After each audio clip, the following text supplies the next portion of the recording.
For 6 years, she taught herself not to look for him in crowds.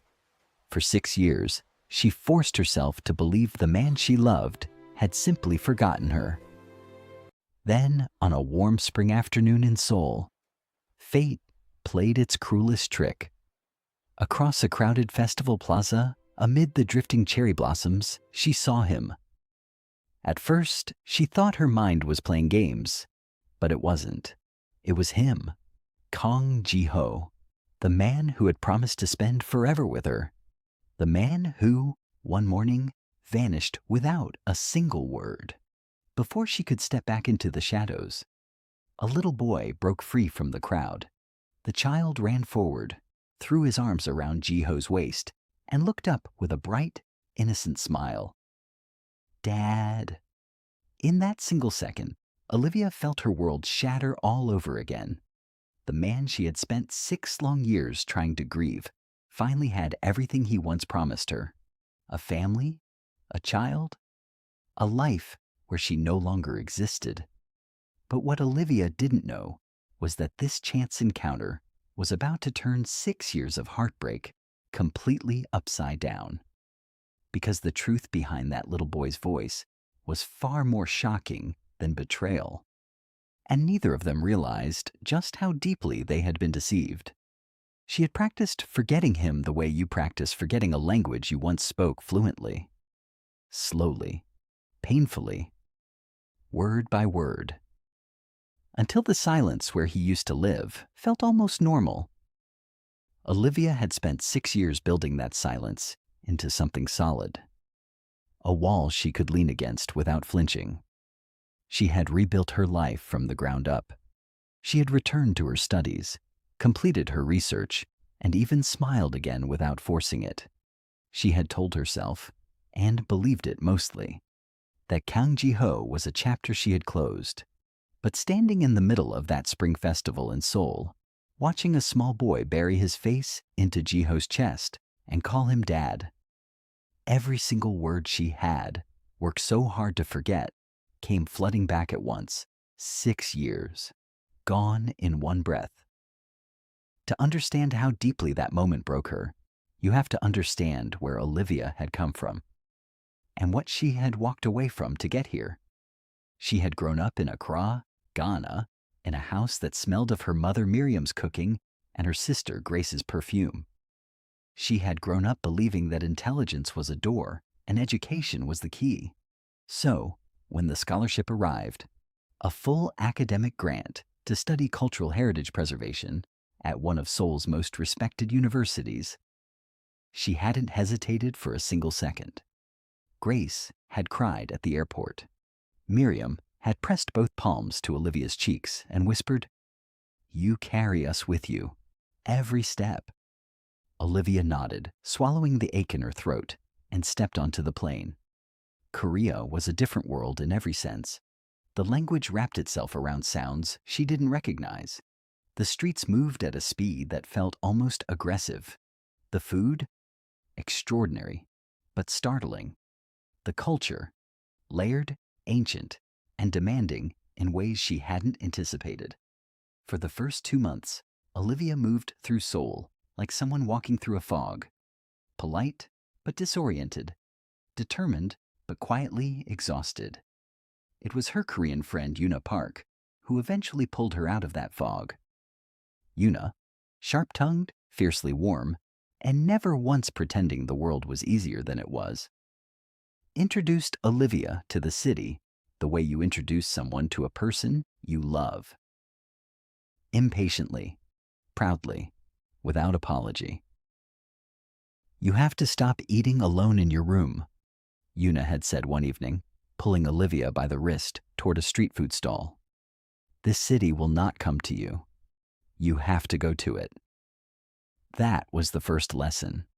The second lesson came at a cultural exhibition hosted by the university, a collaborative event between the architecture and heritage departments. Olivia had gone alone, notepad in hand, genuinely interested in the display about traditional Korean structures and how they intersected with preservation philosophy. She had been standing in front of a model of a Hanok courtyard, studying the way light was designed to move through the structure, when a voice beside her said, "The angle of the eaves. That's what controls everything." She turned. He was tall, with quiet eyes, and the kind of posture that suggested he had spent years being told to take up less space than he naturally occupied. He was looking at the model, not at her, which, for some reason, made her listen. The way the roof curves outward, he continued almost to himself. It wasn't just aesthetic. It was functional. It directed rainwater away, yes, but it also changed how sunlight entered. The architect was designing emotion. Olivia looked back at the model. Designing emotion, she repeated slowly. That's either brilliant or completely pretentious. He turned to her then, and the corner of his mouth moved, just slightly. Not quite a smile. Something more restrained than that, but warmer. "Kang Ji-ho," he said. "Olivia?" she replied. That was how it began. Not with fireworks. Not with a dramatic collision or a stolen glance across a room. It began with a conversation about architecture and light, and the idea that a building could hold emotion in its bones the same way a person could. The friendship came first, because Ji-ho wasn't the kind of man who rushed anything. He moved through life with a careful deliberateness that Olivia found both frustrating and deeply reassuring. They would meet in the university library, sometimes by arrangement, sometimes by accident. They would argue about preservation theory. She believed the past should be protected in its original form. He believed it should be reinterpreted for the present. They never fully agreed, but those arguments were electric. His best friend Kim Tae-hyun watched it all with undisguised amusement. "You two are exhausting," Tae-hyun told Ji-ho one evening over beer. "You argue with her for 3 hours and then you walk home smiling. What does that tell you?" Ji-ho stared at his glass. "That she's interesting," he said. Tae-hyun laughed. "Brother, you are so far gone." Ji-ho wasn't wrong. She was interesting, but she was also, underneath the confidence and the carefully maintained composure, quietly carrying something heavy. The distance from home. The subtle weight of being the only person in most rooms who looked like her. The pressure of the scholarship. The feeling that she couldn't afford to stumble because too many people were watching her carry their hopes. Ji-ho saw that. He didn't announce it. He didn't make it dramatic. He simply accommodated it. He learned how to sit beside her without filling every silence with noise. He started paying attention to the things that tired her. The crowds that made her withdraw, the days when she went very quiet. And he adjusted himself accordingly. And slowly, without either of them formally announcing it, the friendship became something else entirely. It was Tae-hyun who finally said what everyone already knew. "Ji-ho is in love with you?" he told Olivia one afternoon, completely without ceremony. "I'm telling you because he will take approximately another 6 months to say it himself. And honestly, neither of us has that kind of patience." Olivia had looked at him for a long moment. Then she smiled, the kind of smile she couldn't control. "I know," she said quietly. The months that followed were the kind of months that brand themselves into the skin. The late-night walks through Insadong when the streets were half empty and the lanterns were still lit. The mornings when Ji-ho would show up at her door with food from the market because he had learned, without being told, exactly what she liked. The evenings with his grandmother, Kang San-hee, a small bright-eyed woman who welcomed Olivia into her home with a warmth that felt entirely unconditional. "She's good for him," Sun-hee told Tae-hyun once, nodding toward the corner where Ji-ho and Olivia sat together, bent over a set of blueprints she was helping him refine. "She makes him fight for things. He needed someone who would do that." Tae-hyun nodded. "He's a different person than her." "Yes," Sun-hee said softly. "He's himself." What none of them fully understood, not yet, was what was building in another part of the family. Kang Mi-kyung was Ji-ho's aunt, wealthy, precise, and accustomed to the architecture of control. She had spent years positioning the Kang family name with deliberate care. The right alliances, the right appearances, the right matches. She had tolerated Ji-ho's friendship with the foreign student because she assumed it would burn itself out. Young men wandered. They always came back. But when Ji-ho told his father he intended to make things permanent with Olivia, Mi-kyung's tolerance curdled overnight into something colder. "You are not thinking clearly," she told Ji-ho in the drawing room of the family house, her voice perfectly level. "This girl has nothing to offer this family. No connections, no standing. She will return to Africa when her scholarship ends, and you will have sacrificed everything for a feeling." Ji-ho looked at her steadily. "I'm going to ask her to marry me," he said. "I'm telling you out of respect, Aunt, not for permission." Mi-kyung studied him for a long, cold moment. "Then you're a fool," she said simply, and left the room. Ji-ho didn't know it yet, but that was the moment Mi-kyung stopped being simply opposed to his relationship with Olivia. It was the moment she started planning. The proposal came on a quiet Saturday evening, on the rooftop of the building where Ji-ho had designed his first independent renovation. He had brought her there under the pretense of showing her the finished project. The city spread out below them in every direction, lit and breathing. He didn't perform it. He didn't make it theatrical. He simply turned to her, held out the ring, and said, "I know this isn't straightforward. I know what both our families are. Caring. I know the world is going to have opinions, but I also know that every version of my future I can picture, you're in it. You're the reason it makes sense." Olivia looked at the ring for a moment. Then she looked at him. "Ji-ho," she said, "if you ever disappear on me—" "I won't," he said.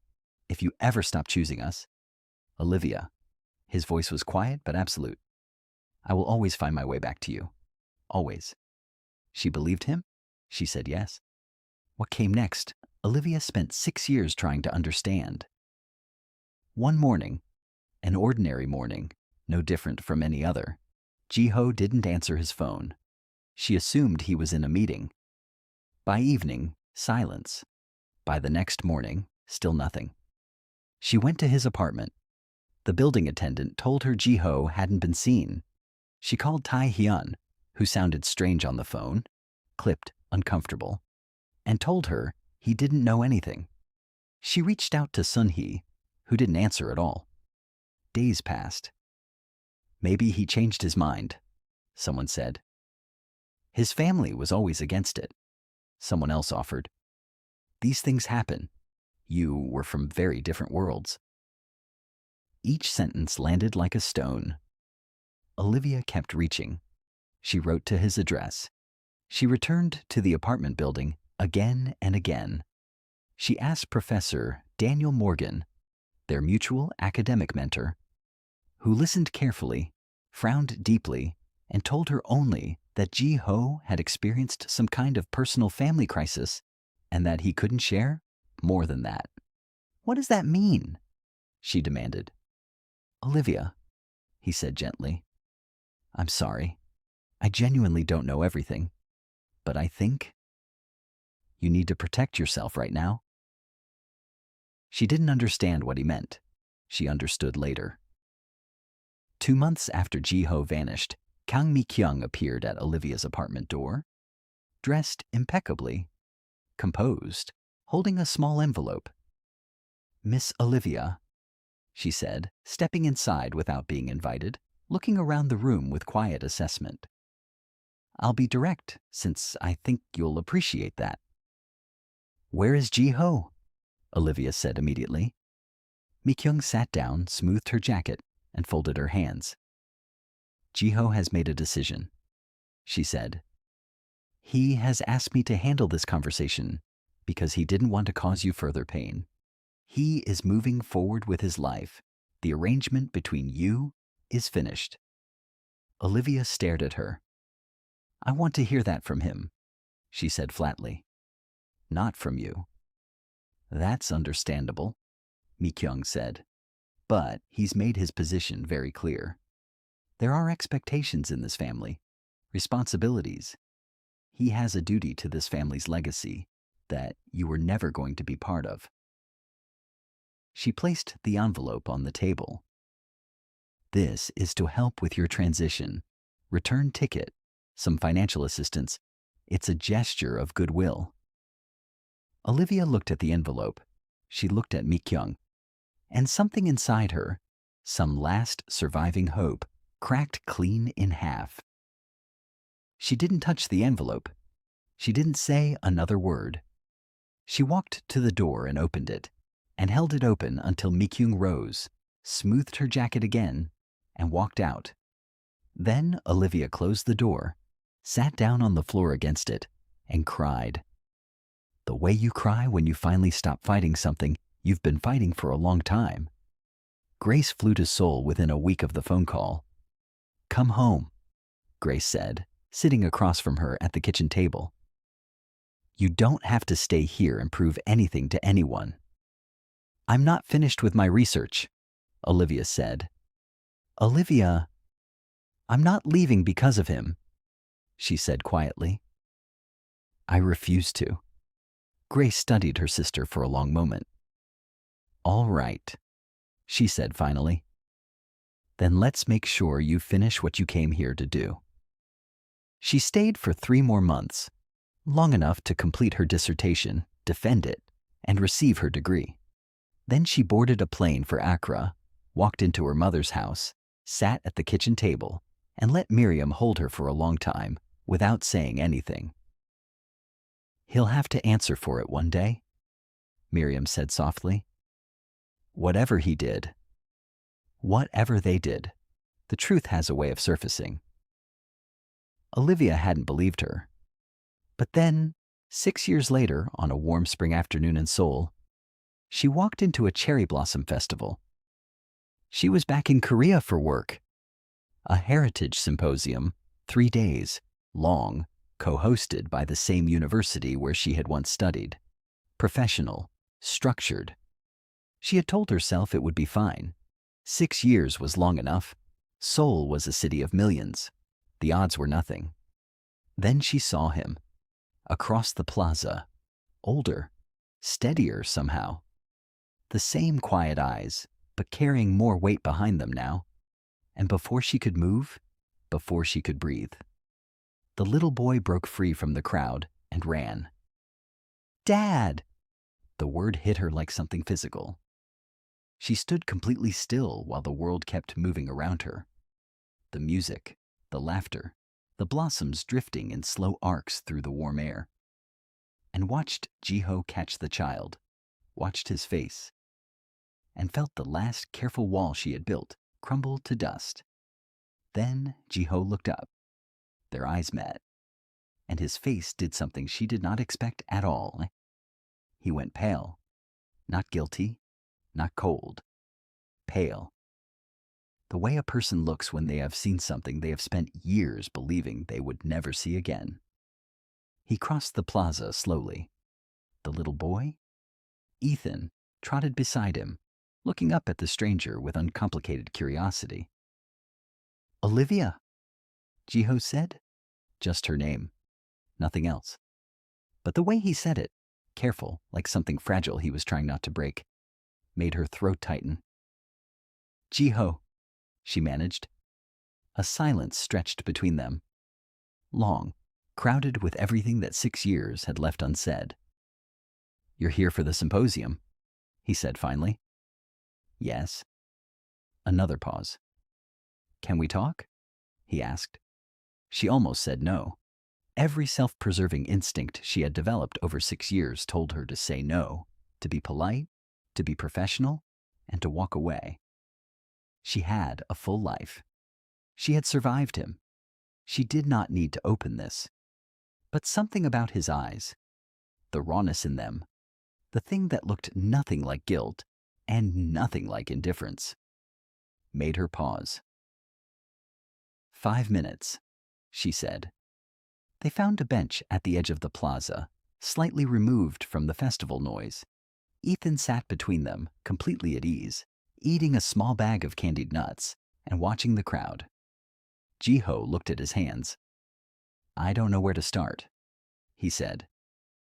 You could start, Olivia said carefully, by explaining why you disappeared without a single word. He looked at her. I didn't, he said. The words landed so simply, so directly, that she almost missed what they meant. Ji-ho? I know what you were told, he said. I know my aunt went to you.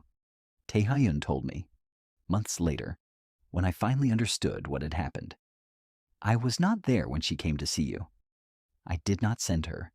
I did not ask her to say any of those things. Olivia stared at him. Then where were you? She asked, her voice dropping. Ji-ho exhaled slowly.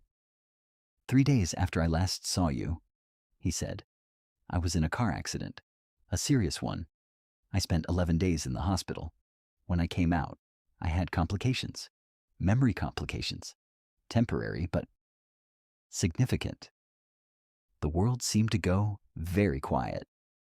I didn't know how much time had passed, he continued. I didn't know what I had missed. By the time I was lucid, by the time I started asking for you, I was told you had left Korea, that you had decided to end things, that you had returned home. That's not what happened, Olivia said softly. I know that now. Your aunt came to my apartment, she said. She told me you had asked her to handle it. She told me you were moving forward. She left me an envelope with money. I know. His jaw tightened. I found out about the envelope 2 years later. I found out about everything 2 years later. What she intercepted, what she said, the messages she deleted, the letters she redirected. Olivia went very still. What do you mean? Letters she redirected. I wrote to you, Ji-ho said, from the hospital. When I could write. I wrote to your apartment, to the university address, to every contact I had for you. None of them reached you. My aunt had already moved to control the situation. She had access to my accounts, to the family communication channels, because my father had given her authority during my recovery. Your father knew? My father was told I needed to be protected from stress while I recovered. I believe he was told, carefully that the relationship had ended naturally. I don't think he knew everything she did, but he trusted her to manage things, and she used that trust. Olivia sat with this for a moment. 6 years, Ji-ho, she said. Even after you recovered, even after you found out what she did. I came to Ghana, he said. She looked up sharply. 4 years ago, he said. I flew to Accra. I had your home address from before you left. Your mother answered the door. Olivia's heart was beating very hard now. She told me you weren't there, that you were abroad for work. She took my number and told me she would give it to you. She never told me, Olivia whispered. I called twice. No answer. I thought... He paused. I thought you had heard I was asking for you, and I thought your silence was your answer. 2 people, 6 years. Both of them are searching. Both of them blocked. By a lie here. A withheld message there. A mother who perhaps meant to protect her daughter, but chose the wrong moment to make that decision. Olivia pressed her hand flat against her knee, trying to anchor herself. I need time to process this, she said finally carefully. Ji-ho nodded. I understand. Ethan looked up from his nuts, studying Olivia's face with the direct, uncalculating attention that only small children and very honest adults use. "Are you sad?" he asked her.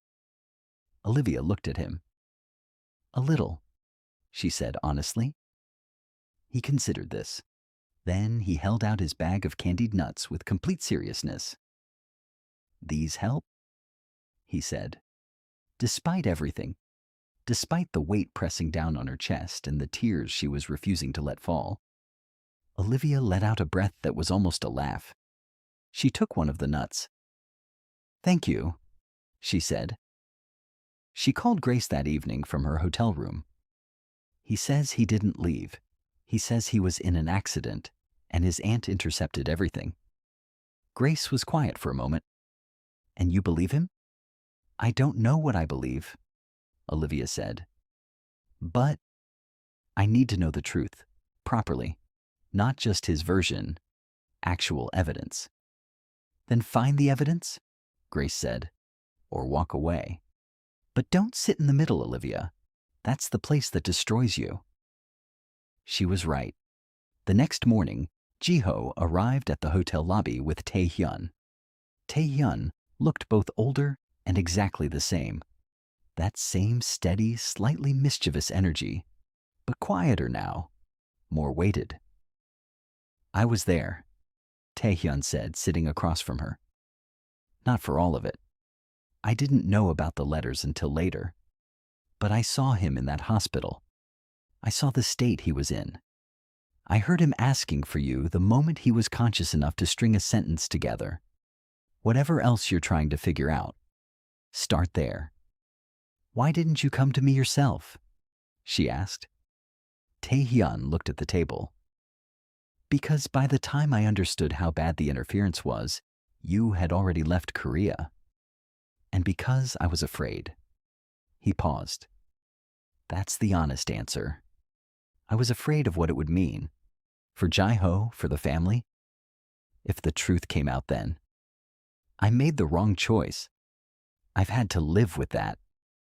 It wasn't an absolution. She didn't offer it.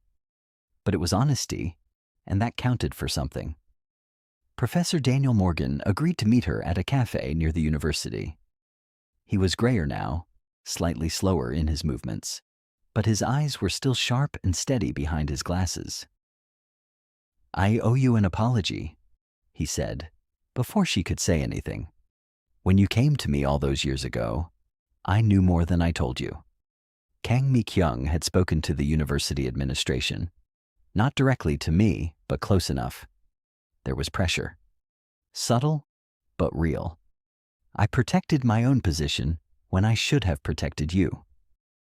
Olivia looked at him steadily. "What did you know?" "That Jiho was in the hospital. That his family was controlling information. That you were being fed a constructed version of events." He set down his coffee. "I should have told you directly.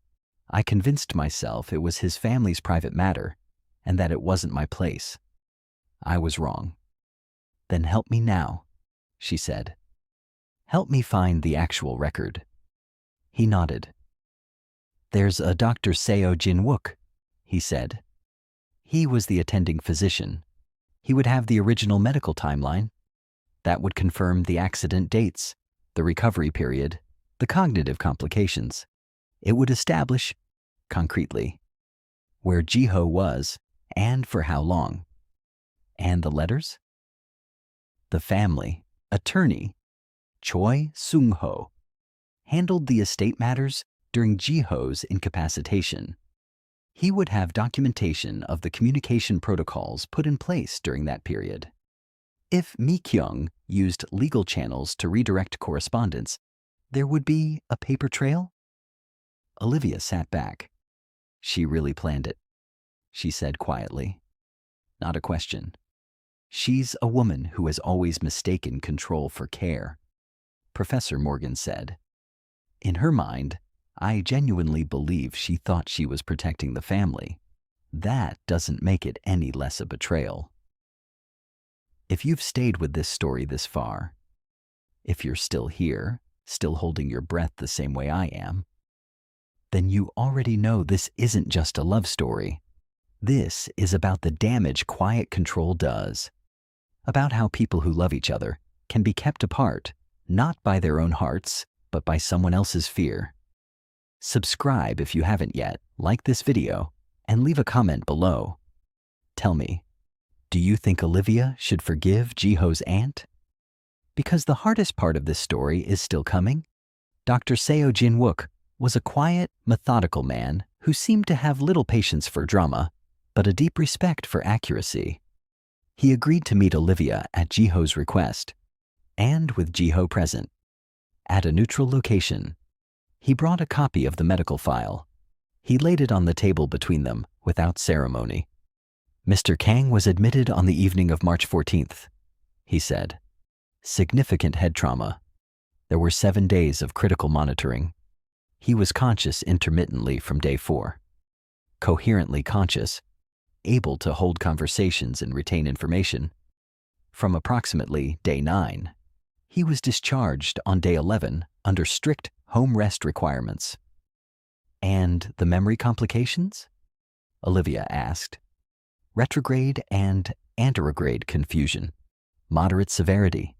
He lost access to approximately 3 weeks of memory around the time of the incident and experienced significant short-term retention issues for a further 6 weeks post-discharge. He paused. He would not have been capable of composing coherent correspondence during that window. And even when he recovered the ability to communicate effectively, he was operating on information that had been filtered. Filtered, she repeated. He was told consistently that you had returned home and ended the relationship. When a person is recovering from a significant head injury, they are dependent on the people around them for reality. If those people present a consistent false narrative, he spread his hands. The person accepts it, not because they are weak, because they are healing. Olivia looked at Jiho. He was staring at the table. When did you start to doubt it? She asked him. He exhaled. When I found one of my own letters, he said. I discovered it by accident, 2 years after the accident, going through old documents in my home office. It was a letter I had written to you, unsigned, unsent. I had clearly drafted it and then, in the state I was in, forgotten I'd done it. The date on it was 2 weeks after the accident. And reading it, he stopped. What? She said. It didn't sound like someone who had decided to end things.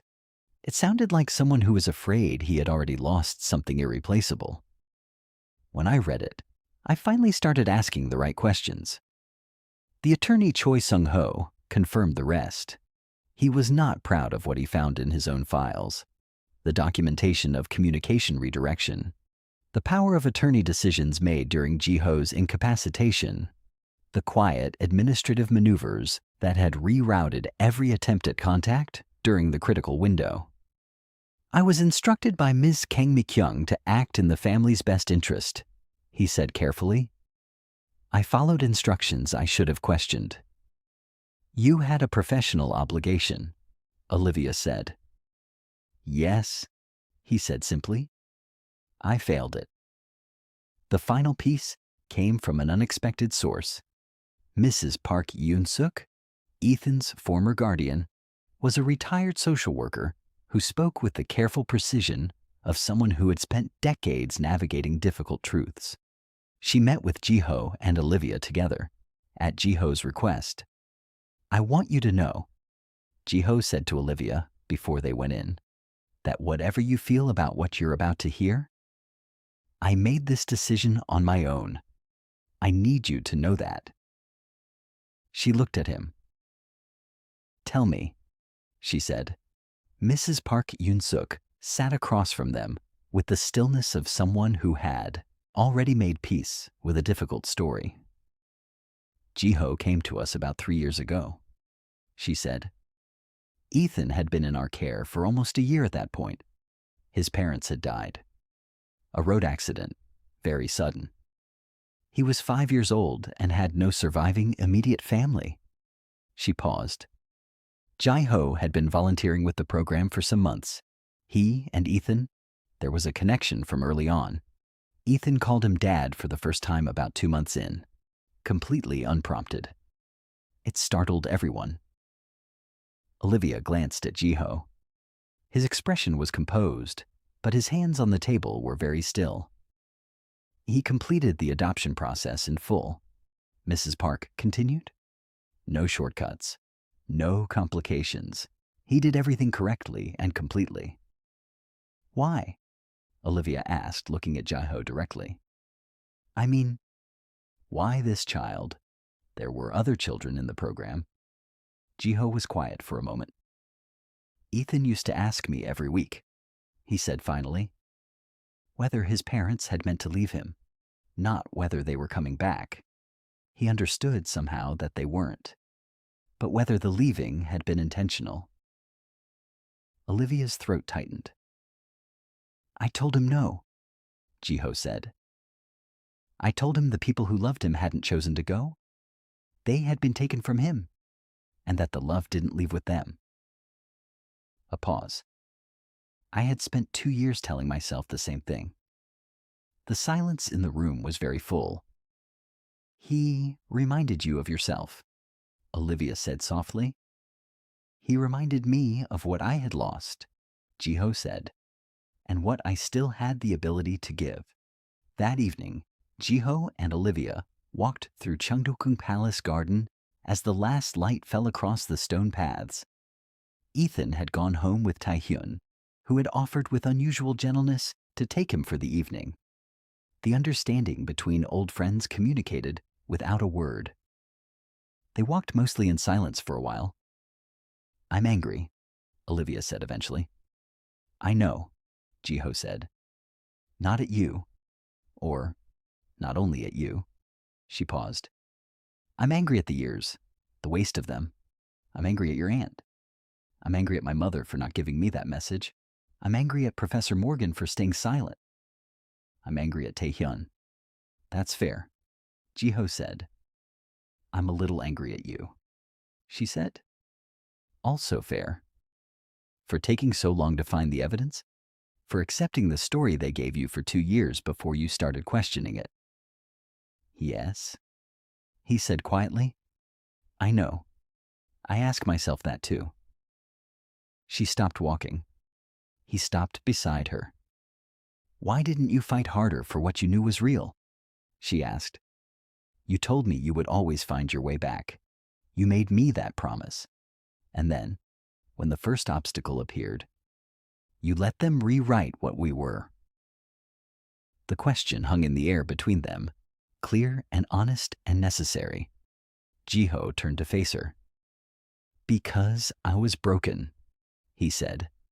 That's the honest answer. Not as an excuse. I'm not offering it as one. But I was physically injured, cognitively impaired, and emotionally dependent on the people around me. And then, when I recovered enough to start questioning, I was afraid. Afraid that if I searched and found that the story was true, I would lose even the version of you I had kept in my memory. So instead, you held on to the memory and adopted a child who had also lost someone, he said, because that was the one thing I could actually do. Olivia looked at him for a long time. I need you to understand something, she said finally. The life I built, the work, the independence, the peace I found, those are mine. I built them. Whatever happens here, I'm not giving any of that up. I'm not asking you to, he said. I'm not the same person I was. Neither am I. I don't know if forgiveness looks the way it used to. I don't know if any of this can be rebuilt the way it was. I know, he said. I'm not asking you to restore something old. I'm asking you to consider something new. She looked at the garden around them. The ancient trees, the stone pathways, the light going bronze and low across everything. I came to Korea for 3 days, she said. I know. And I'm going back to Accra at the end of the symposium. I know that too. She looked at him. Then you'd better make good use of the time we have, she said. Because I'm not making any decisions out of sentiment. I'm making them with my eyes open. Something shifted in Jiho's face. Careful, contained relief, the kind that doesn't dare become celebration too quickly. That's all I'm asking, he said. Over the following 2 days, they talked. Really talked. Not the way they had talked at the beginning, when everything was new and effortless, but the way two people talk, who have each been carrying something heavy for a long time and have finally found someone they can set it down with. He told her about the years after the accident, the slow rebuilding of himself, the work he had thrown himself into, the buildings he had designed, the renovation projects that had become something he could be proud of, the emptiness that had sat underneath all of it. She told him about Accra, the research, the conferences, the work she genuinely loved, the deliberate fullness she had created in her life, the friendships, the family dinners, the students she now mentored. She told him about the nights in the first year after she left Korea, when she had woken up reaching for a phone she refused to pick up, because even then some part of her had still hoped he would call. He listened to that without looking away. Ethan, for his part, decided within about 40 minutes of Olivia's second visit that she was someone worth knowing. He showed her his drawings, careful architectural sketches, small and serious, unmistakably influenced by his father, and explained each one with complete solemnity. This one is a house for someone who doesn't have one, he told her. Why does it have so many windows? She asked. He looked at her like the answer was obvious. So they can see outside, he said. When you've been somewhere closed, you need to be able to see out. Olivia looked at the drawing for a moment. How old are you? She asked. 6, he said. 6, she repeated quietly. On the final evening before she left, Jiho made dinner at his apartment. Simple, the kind of meal that didn't require performance, just presence. Ethan fell asleep on the sofa halfway through, wrapped in a blanket, and the apartment went quiet around them. He's extraordinary, Olivia said, looking at the sleeping child. He is, Jiho agreed. She turned her glass slowly in her hands. Your aunt, she said. Have you confronted her directly? Yeah, he said. 2 years ago, when the evidence became undeniable. And? Jiho's expression was careful. She didn't apologize, he said. She explained. She said she had done what she believed was necessary for the family's future, that my happiness in the short term was a poor trade for what I might have lost in the long term, professionally, reputationally, within certain family circles. He paused. She said I had thanked her once, during my recovery, for managing things while I couldn't. She believed that counted as an endorsement. Does she know about Ethan? Yes. She has not met him. She considers the adoption. He stopped. Another poor decision? Olivia offered. Something like that. Olivia set down her glass. I feel sorry for her, she said slowly. I don't forgive her. Not yet, possibly not ever. But I feel sorry for someone who looks at the world and sees only strategy, who looks at her nephew and sees only a piece to be moved. That may be more generous than she deserves. It's not generosity, she said. It's just how I've chosen to carry it. I'm not handing her the ability to make me bitter. That's mine. Jiho looked at her across the table. You know, he said quietly, I used to wonder, in the years after, whether what we had was real, whether the memory I had of it was accurate, whether I had built it up into something larger than it actually was, because losing it had cost so much. And now?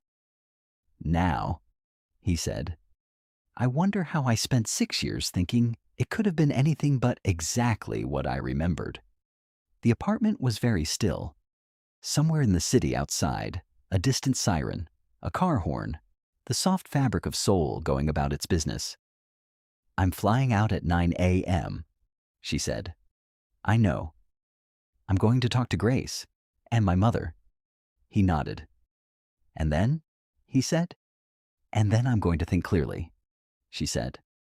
"Without the weight of this city and this conversation pressing on me, I'm going to go home, sleep in my own bed, and think." "That's fair," he said. "And then," she said, "I'll call you." The smallest pause. "Okay," he said. "Don't read too much into it." "I won't." She looked at him for a moment. "Don't read too little into it either," she said. 6 weeks later, a photograph arrived in Jiho's inbox. It was taken from a hilltop, wide golden light, the kind that only exists in certain latitudes at certain hours, green hills rolling outward in every direction. A city in the distance, soft and luminous beneath an enormous sky. The caption read, "This is what home looks like from the top. Thought you should see it." Oh Ji-ho looked at the photograph for a long time. Then he forwarded it to Tae-hyun with a single line. "Book 2 tickets to Accra. 1 adult, 1 child." Tae-hyun replied in under 30 seconds. Finally, Ji-ho arrived in Accra on a Saturday morning in July. Ethan had pressed his face against the airplane window for the last hour of the flight, watching the coastline approach with the absolute conviction of someone who is exactly where they are supposed to be. Olivia met them at the house. Miriam was on the veranda when they arrived, and she looked at Ji-ho for a long, measured moment before she said anything. "You came a long time ago," she said finally, "and I didn't give you what you needed." "It wasn't your fault." "I knew Olivia was hurting," she said. "I thought protecting her meant keeping the door closed. I was wrong." She paused. "You're here now. That's what matters to me." Ethan, who had been listening to this with great seriousness, looked up at Miriam and said, "Are you her mother?" "I am," Miriam said. "She has your eyes," he said. Miriam looked at the child for a moment. Then she smiled, the kind of smile that lights up from somewhere deep inside, and held out her hand. "Come inside," she said. "I made food." Grace pulled Olivia aside when the others were in the kitchen. "Tell me honestly," she said. "Are you doing this because you love him? Or because the story turned out to be more romantic than you expected?" Olivia looked at her sister. "Both," she said, "but mostly the first one." Grace studied her for a long moment. Then she nodded once. "Good," she said, "because the second one fades. The first one is what you actually build with." That evening, they sat together on the veranda. Ji-ho, Olivia, Ethan, Miriam, and Grace. As the sun went down over the city and the sky turned every color it had available, the conversation moved the way it does when people are still learning each other. Careful at the edges, increasingly warm toward the center. Ethan fell asleep against Ji-ho's shoulder. Miriam and Grace eventually retreated inside, leaving the two of them alone with the darkening sky. "This is what I wanted," Ji-ho said quietly. "Years ago, when I used to try to picture the future, this is the feeling I was looking for. Not a specific place, not a specific plan. This." Olivia leaned her head back and looked up at the stars beginning to appear. "I know," she said. "I meant what I said," he told her. "What I said the night I proposed. I told you I would find my way back." "You took your time," she said. "I did." "But you're here." "I'm here," he said. The city hummed softly below them. Ethan breathed slowly against Ji-ho's shoulder. The stars above Accra did what stars do, burned steadily, indifferently, beautifully. While two people sat quietly in the space where 6 years of silence had finally, completely dissolved, Olivia reached over, slowly, deliberately, with her eyes fully open, and took his hand. Neither of them said anything. There was nothing left that needed to be said. And perhaps that is the truest thing about love that refuses to die quietly. It doesn't always come back the way it left. It doesn't come back dramatically or suddenly or perfectly restored. It comes back the way good light comes back at the end of a long day, gradually, warmly, and without any particular announcement. It just arrives. It just becomes present again. And you realize, in a way you couldn't have understood before, that the time apart wasn't wasted. It was spent becoming the people capable of truly holding what you have. Some loves are not lost. They are only waiting to be found by people who have finally grown large enough to carry them.